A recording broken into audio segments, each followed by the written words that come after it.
Welcome to the Savage Productions YouTube channel.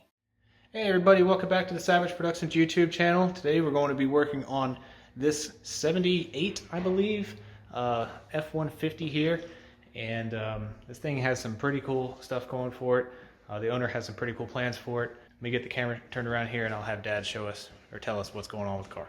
So this guy bought this truck a few weeks ago to restore it.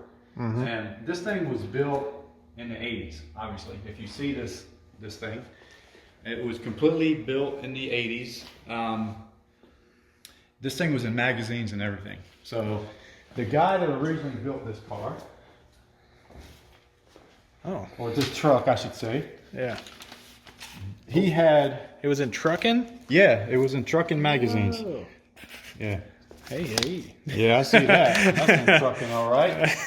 So the guy that originally built this had two trucks, and I was going to try to show you the one And now the newspaper's falling apart. Yeah. Heck with the truck. This one. Oh. Okay, so supposedly the guy that built this truck also had this truck. He wanted a Ford and a Chevy. And so they call it California style. Okay. And so he had both of these trucks back in the 80s. They both were in magazines. So this one was one of them that was in the magazine. And then he built this truck pretty much exactly like that truck. Yeah. But this was a Ford, that It's was kind a Chevy. of, it's like its opposite color scheme. Yeah, it's almost the opposite color scheme, exactly. That's cool. So they did, you know, this antenna still works, it's just broke. It goes up and down, shaved handles. You know, it's got a button underneath that pops the door open. It's, you know, different mirrors. I mean, it's got a wooden bed. Yeah, the bed's actually really nice. Yeah. So, I mean, it's not bad. It's really a survivor. It's been, well, I can't say it's a survivor. It was built in the 80s. Yeah. So basically, Little tailpipes. Yeah. So he wants to restore it. So what he's going to do is he's going to have it painted the same color without the stripes. He don't like the stripes. Yeah. And he's going to get rid of this cover up here, you know, over the window. He's going to get rid of that. Shade or whatever it's And called. probably get Visor. rid of the chrome. You know, he'll probably go with the same color or whatever. Yeah. The wheels and tires are new. He's going to do some changes to make it more modern. Yeah. But it's going to be nice when he gets done with it, you know. Right. So anyway, he came in and he wanted the engine department, you know, to look good. He's seen some of the builds we did. And he just likes the way the motors look. So what we did is we basically we're going to do a trick flow top end kit, and we're going to do 11R heads. So check this out. He thought this was a 302 in here. Okay. And these came with 302s. And as an option, you could get a 351 Windsor. That's what it has. This one had 351 Windsor. Nice. So it's yeah, it's kind of rare. I mean, to have a 351 Windsor in a truck like this, because the 351s typically came in the F-150s. This is an F-100. Oh, okay. And they usually came in the F-150s and the 250s. So it's kind of rare to have a 351 Windsor. So if you want to, we basically picked out a whole bunch of stuff for this thing. It has a flex fan on it. We got a new flex fan. I don't want to break everything open. I mean, basically all of this stuff is his. We got an Edelbrock Performer, RPM intake, an air gap intake, a killer carburetor. I got some nice stuff. I mean, really nice stuff. Valve covers, spark plug wires, a new fuel pump. You know, it's going to be really a nice looking setup. So that was the plan. That was the plan. Yep.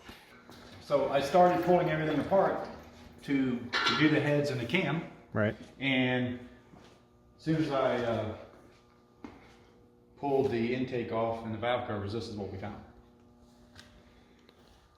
Yeah. So looks like just a little bit of sludge in there. Yeah, just a little bit. Probably not ideal, huh? No. The plan was when we pulled the heads, the whole front cover and everything, we were going to, with the motor in the truck, we were going to repaint it dark Ford blue instead of this color. Yep. You know, to make it look good. And once we pulled it, we seen this. the PCV valve was clogged up. The tube to the PCV valve was totally clogged up. And that's one thing that can cause this. If you don't have ventilation in the motor, you know, it will cause this, and not changing the oil for what, 30 years or whatever. I don't know. But You said the truck ran fine now? yeah, it ran good. It's a trooper. I mean, I didn't really drive it, but you know, it ran fine. And Yeah. he says that it ran good for a little bit. He drove it. So I don't know if it was, you know, smoking, or, because I didn't see no smoke coming out when we started it. But obviously, you know, I'm sure the valve guide seals are all cracked and broken. Heck, the drain holes in the heads are so clogged up. I'm sure the oil wasn't draining back fast enough, and it was filling up with oil and had to be, you know, getting in there. But anyway, once I showed him this, he's like, let's just rebuild it. So that's what we're doing. We're gonna completely pull it apart and take it to the machine shop and bore it probably 30 over. We won't know until we get the heads off to measure the cylinders, but I'm sure 30 over will clean it up. Too bad he doesn't want to do a stroker. Pretty good base for a rebuild. I mean, considering most of it is already rebuilt, I'd say he probably doesn't have to do anything with inside the bed. He probably doesn't even have to paint inside the bed if he's doing the same color. I mean, I have to repaint that probably so he doesn't have the pinstriping and all that on it. But yeah, he's just gonna have the whole thing painted. And, how's the interior? I didn't really look in there. Great. I mean, it's in really good shape. Oh wow, yeah, it is. It's in perfect shape, actually. The carpet's a little dirty, but other than that, it's nice. Dang. Cool. Well, we're gonna get cracking on this thing here soon. We got a couple other projects that we were gonna jump on this thing because we thought it was gonna be kind of not a quick turnaround, but a medium-sized turnaround, since it was gonna be a bunch of, you know, intake and heads and cam and all that stuff. But now that it's gonna kind of take a little bit longer, I don't think the owner's in too much of a hurry for it. Like I said, I was just gonna pull it apart and just start putting all the stuff on it. You know, probably gonna take about a week or whatever to get it completely done and out of here. Right. And but now we got to rebuild it, so we got to pull that apart, take it to the machine shop, and I already talked to them. You know, they're a couple weeks behind. I mean, they're always a couple weeks out, so they stay busy. So. Stay busy because of us. I mean, we got enough. They got a lot of work anyway. Yeah, I know. I'm just joking. Well, we'll get cracking on this thing. I'm gonna see if Dad can get some of the video on it, because he's probably gonna be working on it a little bit this week, or unless we get to it like this weekend or next weekend or something. But we'll get some video on that for you. Stay tuned. All right, so Dad didn't get video of the engine teardown on this truck. But we do have some updates for you. So it's been a couple of months actually. We took the block, disassembled it and everything, and sent it off to the machine shop. And after talking with the owner, we're going to go ahead and do a 408 stroker build on it. Too bad he doesn't want to do a stroker. We're going to do our Savage Performance 408 that we have. I'll show you the components here in a bit. We're actually going to go ahead and clearance the block today for the stroker kit itself. But I wanted to just kind of show you, he actually went and got a portion of this truck repainted. This little spot right here, because you might have seen in the original videos, it had some paint kind of flaking right there. So here's the fix. Paint matches pretty close. I think that this thing was painted a long time ago, so I mean the same paint code might be a little bit different, but I think he's going to have the rest of it kind of repainted or touched up. I know he's going to have these graphics taken off of it. It's all going to be like one solid color. Oh, he got the visor thing taken off. That looks a lot better. I guess all those things are going to come off here soon too. So, but yeah, this is what the 408 is going to be going in. Let me go ahead and come in here and show you what we got. So this is our Savage Performance 408 stroker kit. Comes with an Eagle crank, Eagle rods, which, let me point these out real quick. Do you see the separation point? You hardly can see it. That's crazy. At first I was like, man, how are you supposed to even take these things apart? But really close machining, I guess. Good machining. Good machining. So these are H-beam Eagle rods. Really nice. And they have the ARP 8740 bolts. With these bolts, this kit, well, let me show you the pistons too. So these are what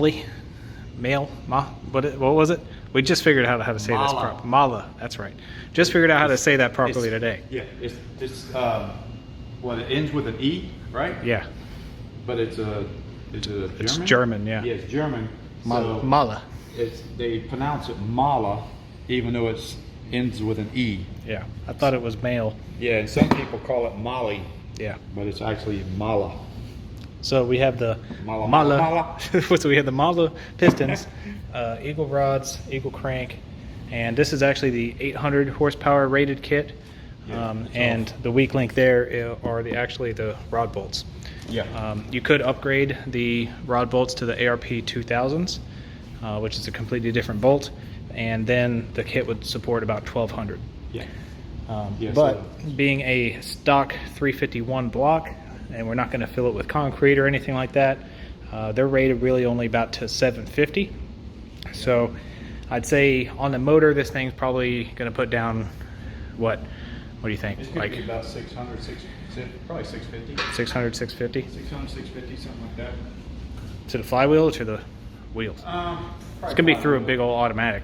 So yeah, so it's it'll make about 10.8 to 1 compression.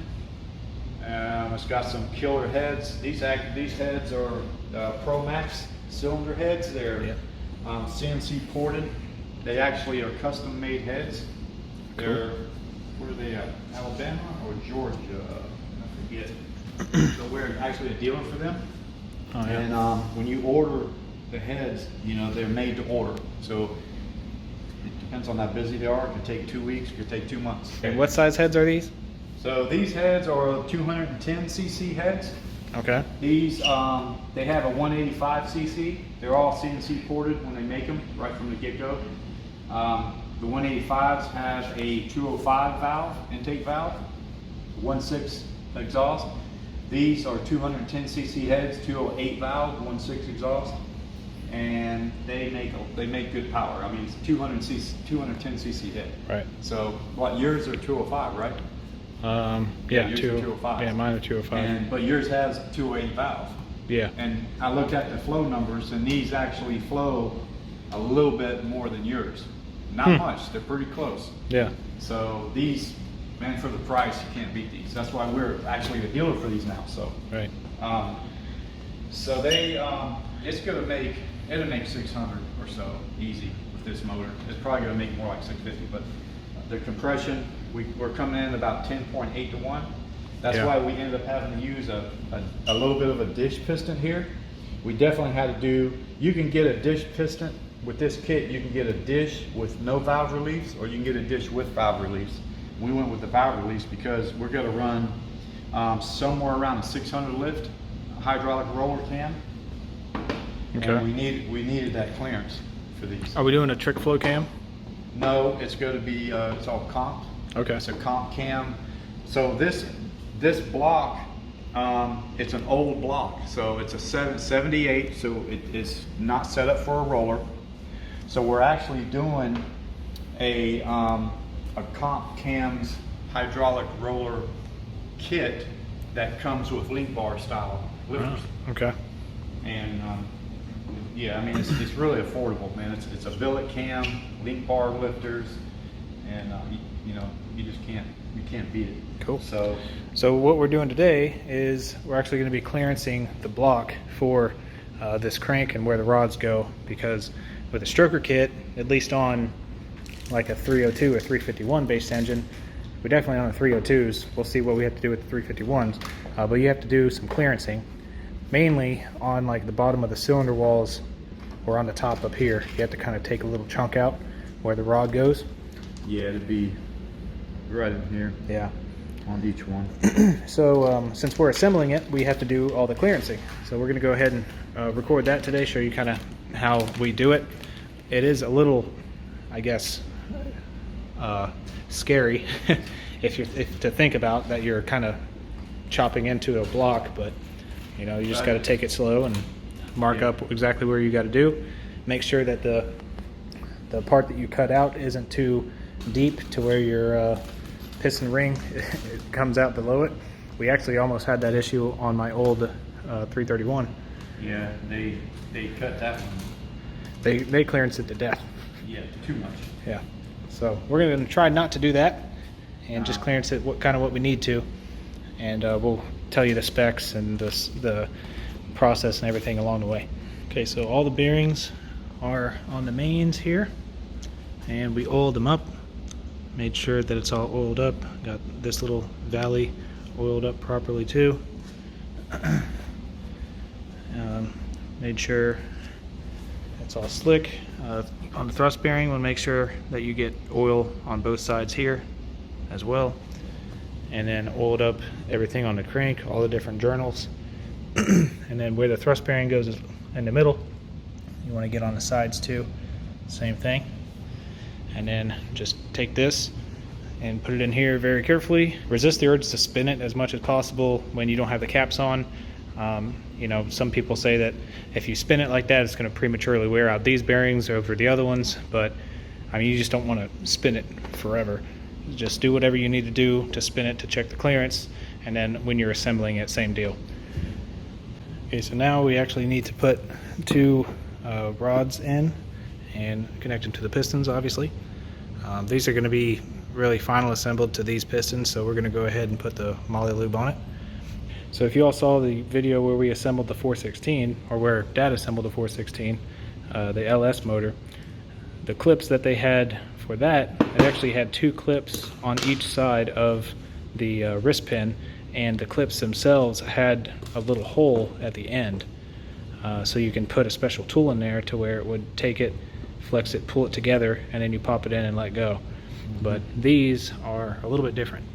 So we couldn't get these clips to work. We think that they might have sent the wrong size clips, or maybe these are the right size clips, but these clips are just really a pain to work with. You have to really flex them, but these things are so hard, like you can't even really get it twisted. Wide as hell too. Yeah. So we're gonna see if they have a different size clip that can go in there, or maybe they have a different style, like I was talking about, the ones with the little holes on either side. That way you can just grab it with a tool and then squeeze it to put it in. They'll be a lot easier to put in. If not, I guess we'll have to make those work. So when you put these rods on, you want to make sure, you can't really see it from here, but on the inside, you can see this one's a little bit longer and then this one's a little bit shorter.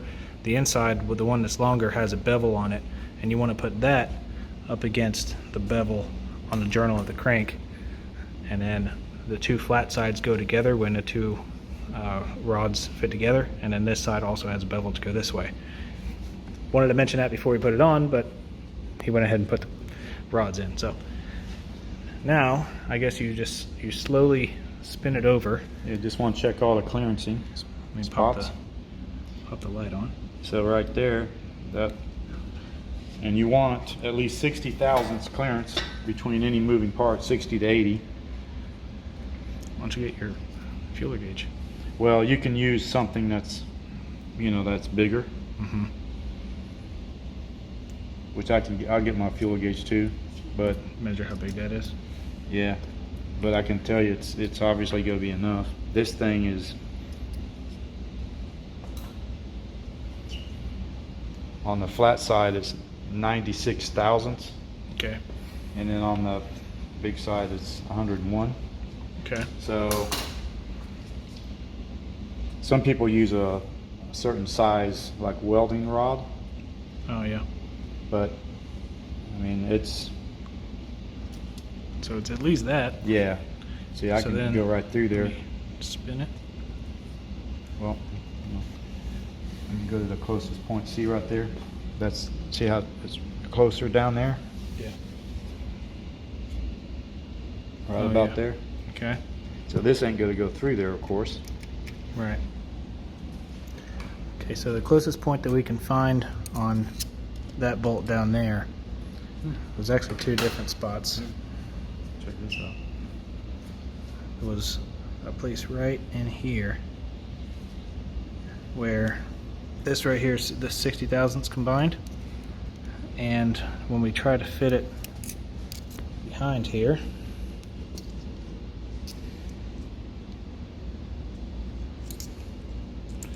it wouldn't fit all the way. Alright, so 60 thousandths right there, it kind of just barely Barely doesn't fit. See, you can kind of see it's pushing on the side. It won't go through there. And yeah, this whole thing's kind of contoured around a little bit, but it's pretty close. So there might be a little bit of clearancing that we need to do there. And then the other place on this bolt was down here close to the bottom of the cylinder. No matter where we put it, I was able to get this through. It's kind of hard too because the angles, but hang on a sec. There we go. Yep, so put those together and it fits through there. So we should be good there as well. And really there was no closer part. And then surprisingly, when we spin it all the way around,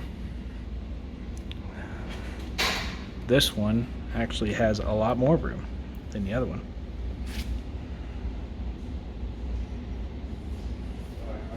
So this is 62 thousandths across? 62. Okay. Is it hitting it? Right there. So it's not like up high, it's about right. About halfway and down. Yeah. Yeah. From about halfway down. It even gets tighter right there. Yeah. Yep, so let me mark that. It's gonna be right. Like in the middle. I'm gonna mark like the width of the bolt. Yeah. Because it's really only hitting on the left. Yeah. Okay. Don't really need to take that much off either. Right. Because So we'll just take that off kind of towards, not even towards like the middle. top, towards the middle. yeah, the middle and the bottom part. Kind of Which I mean, I'll just take it all the way down. Yep. Because otherwise, you're just gonna end up going through. Yeah. What is that for? That's just a hole, a drain back.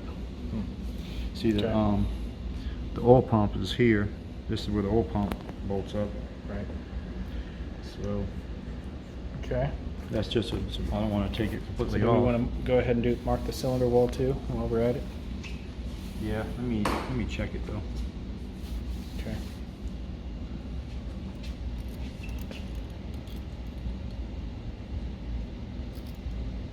See, it actually clears. It's close.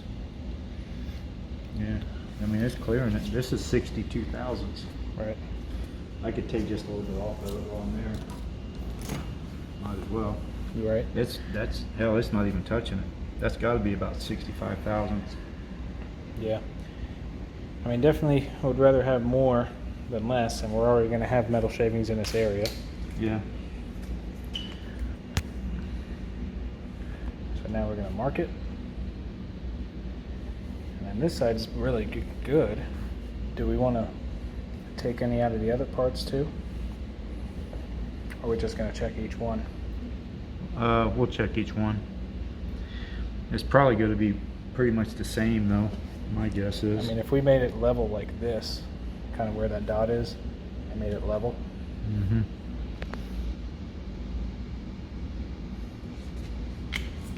That would work.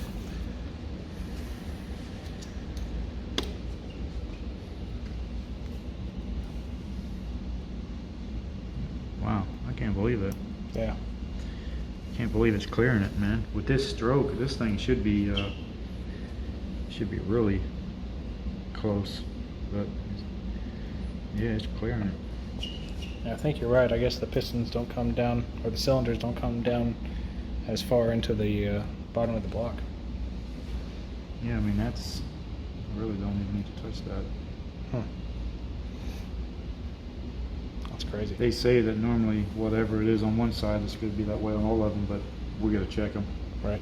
See, I've also got a stud girdle too, and Oh yeah. but that's already clearance for stroke and everything. But once we get this assembled, you know, and then we're going to put it on, and then we're going to check it too. And if anything has to be clearance, that'll be done off the motor. Right. But you can see it's all beveled and clearanced. Cool. They made it. Well, we'll get these rods out of here, put them in the other ones, and see if there's any other close areas. We'll let you know. Okay, so we went ahead and checked all the other rods on these other pistons, or on these other cylinders, and we saw that like these two were pretty close. So we pretty much just went ahead and marked them all. We're gonna just clearance all of it a little bit with a rat tail. So we'll just come in like this, kind of hit this outer edge, clearance it more that way, and then level it off even going this way. So it'll kind of be like a little 90-degree cutout in there, rounded 90-degree cutout. But we're going to do that on each one of these cylinder walls, and then we also have to knock out this little portion down here from about here down. But first we need to clean all of the oil off so we can actually get tape down in here and cover up all the oil holes and everything. Cover up the areas where the freeze plugs go. That way any kind of metal shavings doesn't get in areas that you won't really be able to get out. If it falls in here, that's kind of okay because it could just be sprayed through the lifter bores. But yeah, the rest of this you just want to make sure everything's covered up so no metal shavings gets in places where you don't want it to go. So we're going to go ahead and get it kind of covered up, and we'll show you the first little grind that we do. Okay, we got the block stuffed and tape on all these holes, and we're going to go ahead and start grinding right here. As you can see, Dad already started.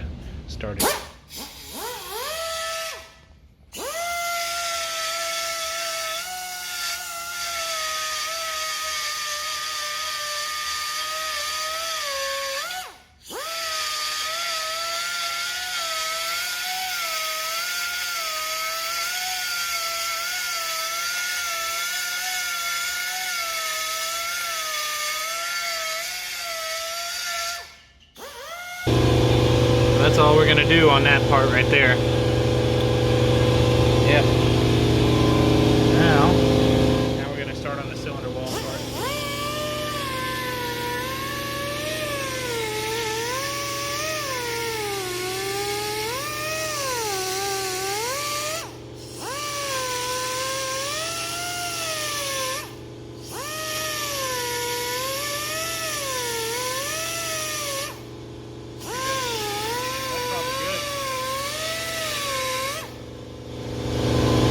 That's probably good, really. Oh yeah.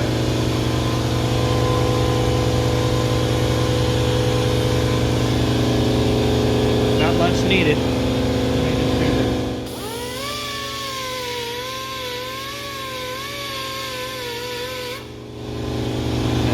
That's it. Yep. So obviously, if you do this, move the thing out of the way. When you do this, you want to make sure it's not rough on the bottom, on the cylinder wall there. So that's what you're just doing, is kind of cleaning it up, right? Yeah. Well, we don't need to do much, but once we do, once I go over it, then I can actually put the sanding disc on it. Oh yeah. And then just kind of hit it. But it's not even burred. Right. You know, going down like this, I mean, like you can't feel nothing. Right. So Okay. Well, 8 more times or 7 more times, and we'll be done. it's pretty quick. Then we have to clean it. Yeah. Okay, so they're all done. Pretty consistent over here, Dad. Here's my. Looks like a CNC machine almost. I guess that's my old porting days. I don't know. These two Porting and polishing days. are a little bit different. Yeah. Well. This one's got a little sharp edge on it. Oh, let me see. Well, it's not sharp. It's just sharper than that edge. Oh, you mean up top? Yeah. Oh yeah. I ain't worried about that. I just worry about on the cylinder. Yeah. As long as there's nothing there on the cylinder wall, we're good. Yeah. They all look good on the So cylinder the wall. piston doesn't hit it. Yeah, that's about all it needs. And then we Yeah, just a little bit. already did that one. So that's it. Now the tough part is actually cleaning it properly. Yeah. So I we're think. gonna wipe out the cylinders, maybe use some brake clean Yeah. and some air. Because if you use water, which we have done before, but water immediately pretty much makes the cylinder walls and some other stuff surface rust. Yeah. So if you do get it wet, you want to pretty much wipe it dry immediately and then spray it with some WD-40 or something to kind of prevent the surface rust. Alright, so that's going to do it for this video. Excited to see this truck come together. So I think it's going to be pretty nice. We're going to pretty much do a bunch of new stuff to it, just kind of bring it to the 21st century, honestly. You know, just make it perform really well, and we'll see how it goes. But we do have other projects that is coming soon. This Cobra right here, we're actually going to do a refreshed motor in it, or a rebuilt motor. I think it's all going to be like the same type of internals, just going to be kind of rebuilt. We might bore it out a little bit if we have to, or something, because it's definitely got some issues going on. So anyway, thank you all for watching. If you want to see all the build videos and progress videos on building this 408 stroker truck and everything that we can do to it, then please like the video and subscribe. Yeah, that's going to do it for today. Thank you all so much for watching, and I'll catch you all in the next video. Yeah, so these are the 210 Okay, cc. so restart then. Okay. Mala. Put the piston down before you drop it. Yeah. So we want me to start. Just start talking, I don't know. So the heads. You don't have to freaking approach from stage left over here. Oh. Okay. Okay, come on. Oh. Where's my Mountain Dew at? It's over there somewhere, I don't know.